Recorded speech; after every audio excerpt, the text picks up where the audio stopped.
morning, Dwight. It's not a good morning, Jim, and it never will be. But it will be a good night. Me and Rose are going to harvest some beets together. People still eat beets? Yes, people still eat beets. Shh. Hello, this is That was Dr. very Mifflin. rude. How can I help you? I demand that you hang that up. Actually, I can't. I have to watch my kids tonight, but I do have a salesman who can help you. Dwight. Hello, you've reached Dwight Schrute, top salesman at Dunder Mifflin Scranton. Well, yes, I would be very...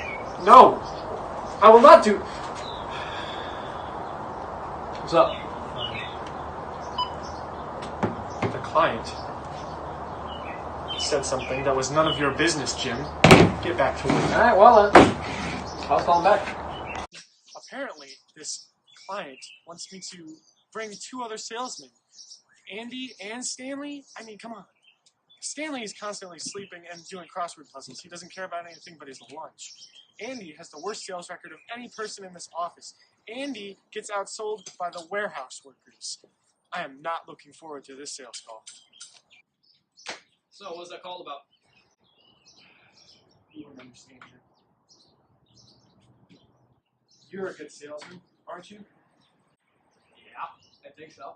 Well, I'm the top salesman of this company. And for some reason, that's not enough for these people at this company. The client requested that I bring 2 other salesmen with me. They requested that I bring Andy and Stanley with me. Why them? I could have brought Why? When I was at Cornell, me and my friends would always go on these sales calls with each other. And we had the grandest of times. We ain't no friends. I'm so excited to go on the sale call with Dwight and Stanley. They're like my best friends here in the office. I really hope we can close it. I didn't want to go on this sales call with these hooligans, but my wife forced me because we don't got no money. I got the call first. I'm not watching my kids.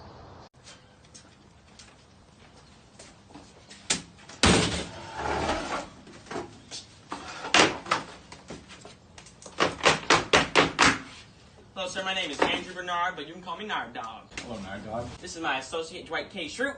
Nice to meet you, Dwight. And this is my other associate, Stanley Hudson. Nice to meet you, Stanley. All right. My name is George Hill. I'm glad to meet you. Yeah, I'm glad to meet you.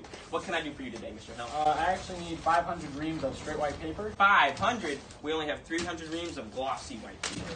Well, do you have any with you? Yes, look, I can't even rip it. I can't do it. I'm gonna be honest here. You guys don't seem to be very professional at all. How dare you, sir? How dare you, sir? Do you even know how paper is made? It's made from trees. Do you know how trees grow? Allow me to demonstrate. You can demonstrate a piece of paper? This is our finest paper, Dunder Mifflin paper. Look at it. He demonstrated to you how hard it is to rip, and you want to call us unprofessional. You have the nerve. Sir. No. I'm gonna... Do not Look, sir me. excuse me. Do not sir me. If the height of a tree is given in a twice differentiable function, do you know how fast it would go? Do you know how fast it would be growing by 6 years? I will tell you. I will tell you.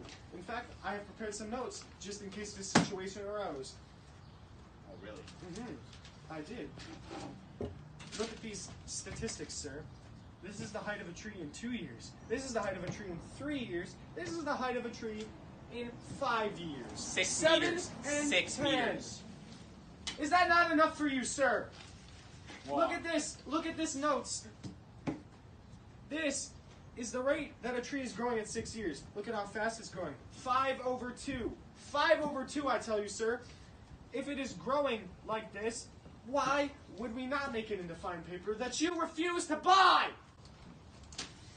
In fact, the tree is growing when h prime is 6 at a rate equal to h of 7 minus h of 5 over 7 minus 5 is equal to 11 minus 6 over 2, which is 5 halves.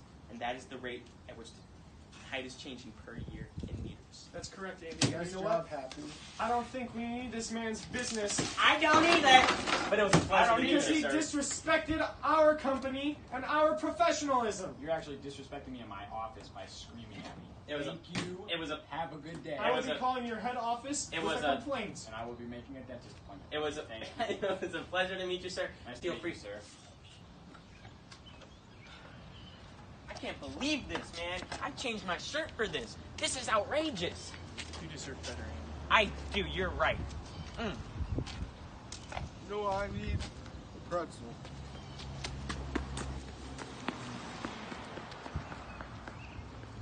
I hate trees. I hate trees too.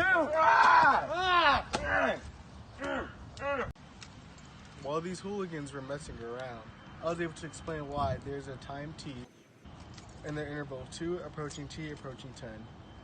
First step is taking h of 5 minus h of 3 all over 5 minus 3, or equals 6 minus 2 over 2. If, for the AP exam, you can leave it that way, or you can shorten it to 6 minus 2 over 2 equaling 2. Taking the interval of 3 approaching t approaching 5, you know that it's differentiable, therefore continuous. By using NVT, you know that there's a value c on the interval of 3 approaching t approaching 5 such that h prime of t equals 2. With the 4 subintervals indicated by the data on the table to approximate the average height of the tree for the time interval 2 to 10. I'm very proud of you, Andy. You're finally starting to get this. All right. So, You're going to need to take your From- integral at some point. 2 to t to 10, the average height would be what? Okay, so we need to take the integral from 2 to 10, right? Right? Yes. Okay, Where that's did you a learn this? In college? high school. And this is from h of t dt, which is approximately equal to Never went to high school. 1/8 of the integral. Oh shit, it's not that integral. It's okay, Andy. You'll figure it out. You got this. Okay. Just kidding. What do you know, Stanley? Get out of here. Go do Okay. your crossword puzzles and Please. eat your pretzels. Please. Okay. This is wrong. This is wrong. Okay. Andy, it's So alright. if it's the 1/8 of the integral from 2 to 10 of h of t dt, and that's Yes. approximate to 1/8 times 1.5 plus 2 over 2 times 1 plus 2 over 2 plus 6. No, that's not right. It's 2 plus 6 over 2. Andy, I believe in you. Okay. Mose believes Times in you. 2 Stanley believes in you. plus, no, Oh my he God. doesn't. Plus 6 plus 11 over 2 times 2 plus 11 plus 15 over. I don't know if I can do it, Dwight. I'll finish it for you, Andy. Okay. 11 plus 15 over 2 times 3. No, let me finish it. I got it. That There's equals my boy. 1/8 times 65.75, and that equals 260 seconds. That was And beautiful. that means that the average height of the tree over the time interval 2 to 10 is 263 and 32 meters. 262 over 32 meters, Andy. That's what he said. It's Be quiet, Stanley. See you later, Dwight. Goodbye, boys.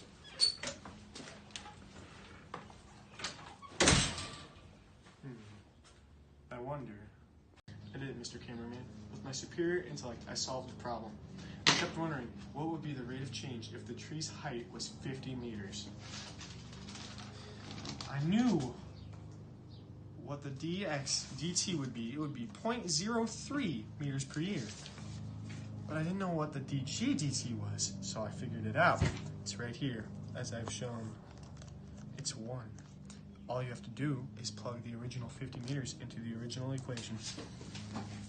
This is the equation we would use to find the rate of change. The x would be plugged in here, 0.03 would be plugged in here. Here I've done that. 1 was plugged in for every x. For every dx dt, 0.03 was plugged in. Multiply, subtract, divide, everything, all points, to the rate of change being 3/4 meters per year. Success, again, for Dwight Schrute.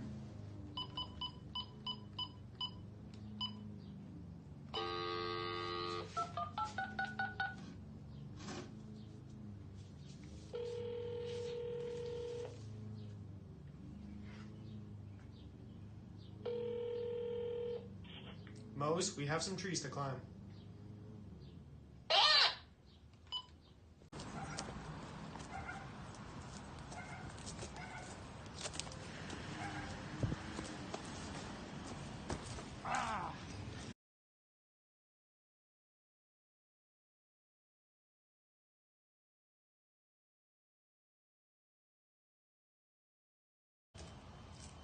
I'm still worthy.